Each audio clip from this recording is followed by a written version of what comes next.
Grabe, maya-maya para din ngayon. Bakit yung sabihin ko ba sa kuya mo? School mo? Ay, ate, sa school na ako.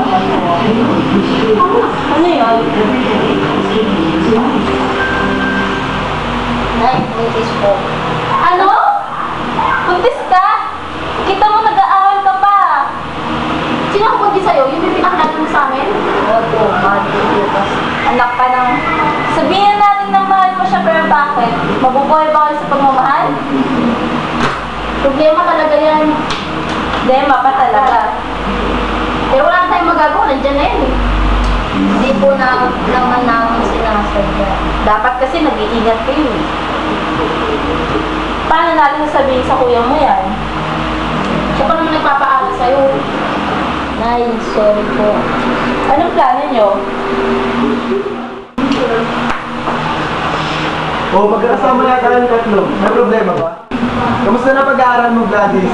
Sana walang problema. Ano po kasi po? Anak, may pag-uusapan sana tayong apat. Huwag ka sana kumipiglan. Nakaman kayo ng pamangkay. Ano? Hindi kita pinag-aaral para magbuntis lang. Sorry po. Minahan ka muna. Wala na tayong magagawa, nandiyan na yun eh. Asan yung check na lang yan? Papuntahin mo dito. Ngayon na. Kuya, hating gabi na, hindi na makakapunta yun. Wala akong pakialam. Papuntahin mo dito o papalayasin kita. Promise mo Sige, na. tatawagan ko na po. Hello, hello, baby, you called, I can hear a thing. I have got no service in the club, you say. What did you say? Are you breaking up on me?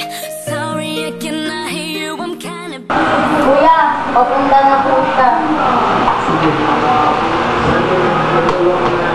Opo. Ano ginawa mo sa kapatid ko? Uy, kuya! Tama na. Tumigil nga kayo. Magsiupo nga kayo. Hindi natin madadaan niyo sa bukbukan sa away. Pag-usapan natin ng matinuyan.